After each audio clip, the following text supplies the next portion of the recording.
দীর্ঘ কয়েক বছর পর বেউথা কালীগঙ্গা নদীতে অনুষ্ঠিত হল জমজমাট নৌকাবাইজ প্রতিযোগিতা। জেলা প্রশাসনের উদ্যোগে আয়োজিত এই লোকজ উৎসবে অংশ নেয় লক্ষাধিক মানুষ। শনিবার বিকেলে বেউথা এলাকায় নদীর দুই তীরে উপচে পড়া ভিড়। নৌকাবাইজকে কেন্দ্র করে যেন উৎসব মুখর পরিবেশ তৈরি হয়। প্রধান অতিথি হিসেবে উপস্থিত ছিলেন বিভাগীয় কমিশনার শরফুদ্দিন আহমেদ চৌধুরী। এছাড়া জেলা প্রশাসক ডক্টর মানোয়ার হোসেন মোল্লা, পুলিশ সুপার মোসাম্মদ ইয়াসমিন খাতুন সহ স্থানীয় গণ্যমান্য ব্যক্তিরা। সিপা, ঘাসি, পানসি, সান্দি, খেল্লা সহ প্রায় ৩০টি নৌকা এই প্রতিযোগিতায় অংশ নেয়। শক্তি আর দক্ষতার সাথে বৈঠার ছন্দে প্রতিযোগিতার মাঠ জমে ওঠে। দর্শকদের উল্লাস, ঢাকঢোলের শব্দ আর হর্ষধ্বনিতে মুখর হয়ে ওঠে পুরো কালীগঙ্গা নদী। নৌকাবাইজ দেখতে আসছি, জয়পুরা গ্রাম থেকে আসছি। অনেকদিন পরে নৌকাবাইজ হইতেছে, এখানে খুব লোকজন হয়েছে, খুব পরিবেশ সুন্দর, ভালো হইতেছে।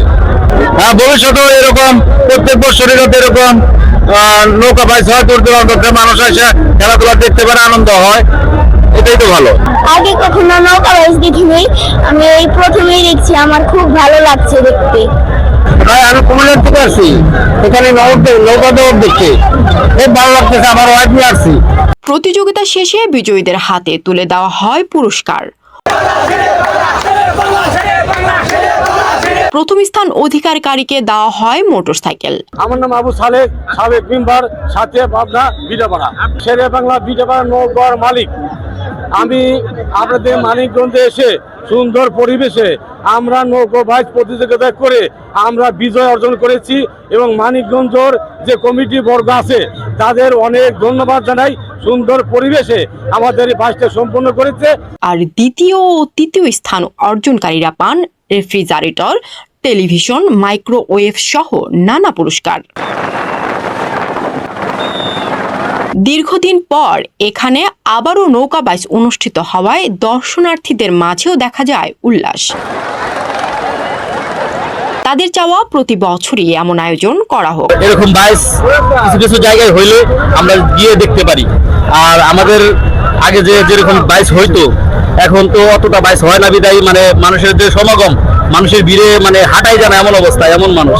আইন শৃঙ্খলা নিশ্চিতে পুলিশ, আনসার ও সেনাবাহিনীর সদস্যরা একসাথে কাজ করছে বলেও জানান পুলিশ সুপার। আমরা এখানে জলে, স্থলে এবং আমরা আমাদের গোয়েন্দা বিভাগের বিভিন্ন রকমের নজরদারিত্ব আমাদের কিন্তু এখানে আছে। আমরা প্রায় 250-এর মতো আমরা কিন্তু ডিপ্লয়মেন্ট আছে আমাদের এখানে পুলিশের। এছাড়াও রয়েছে আনসার সদস্য এবং গ্রাম পুলিশ সদস্যগণ। সকলকে আমরা যে সকল পয়েন্ট থেকে ফায়ার সার্ভিসে রয়েছে, সকলকে আমরা বিভিন্ন পয়েন্ট থেকে যেখানে লোক সমাগম বেশি হবে সেই সব জায়গায় ডিপ্লয় করেছি। আমাদের সাথে পুলিশ, আনসার সদস্য ছাড়াও আমাদের সেনাবাহিনীর সদস্যগণ রয়েছেন। আমরা একত্রে মিলেই কিন্তু এই আইন শৃঙ্খলার বিষয়টি এনশিওর করেছি। আয়োজন সফল করতে প্রায় 200 সদস্যের কমিটি ও শতাধিক স্বেচ্ছাসেবক কাজ করার কথা জানান জেলা প্রশাসক ডক্টর মানোয়ার হোসেন মোল্লা। নতুন প্রজন্মকে আমাদের ঐতিহ্যের সাথে পরিচয় ঘটিয়ে দেওয়ার জন্য আমরা নৌকাবাইজ আয়োজন করেছি। আমরা দীর্ঘদিন পর মানিকগঞ্জ জেলায় বেউথা কালীগঙ্গা নদীতে আমরা নৌকাবাইজ আয়োজন করেছি। জেলা প্রশাসন থেকে এই আয়োজনটা হয়েছে। পাশাপাশি মানিকগঞ্জের সর্বস্তরের নাগরিকগণ এই নৌকাবাইজের সাথে সম্পৃক্ত আছে। আমাদের বড় একটা কমিটি আছে, প্রায় 200 লোকের আমাদের একটা কমিটি আছে। ওনারা বিভিন্ন জায়গায় দায়িত্ব পালন করতেছেন। আমাদের প্রায় 2 শতাধিক ভলান্টিয়ার আছে। পাশাপাশি স্থানীয় গণ্যমান্য ব্যক্তিগণ এই বাইচের সাথে সম্পৃক্ত। যে মানিকগঞ্জ জেলা বাংলাদেশের একটা অন্যতম জেলা, যেখানে নৌকাবাইজের একটা ব্যাপক ঐতিহ্য আছে। এই নিয়ে আমরা স্থানীয় গণ্যমান্য ব্যক্তিদের সাথে কথা বলেছি, ওনারা আমাকে সাপোর্ট করেছেন এবং আমার সহকর্মী যারা আছেন সকল ডিপার্টমেন্টে সবাই সহযোগিতা করেছেন। এই কারণে আমি এই আয়োজনটা করতে উৎসাহ বোধ করেছি। শুধু বিনোদন নয়, বরং গ্রামীণ ঐতিহ্য ও সামাজিক বন্ধনকে আরো দৃঢ় করেছে এই আয়োজন। মানিকগঞ্জের বেউথা ঘাটে নৌকাবাইজ ঘিরে এই উৎসব প্রমাণ করল নদী আর লোকজ ঐতিহ্য এখনো জীবন্ত। ডেস্ক, আমার নিউজ।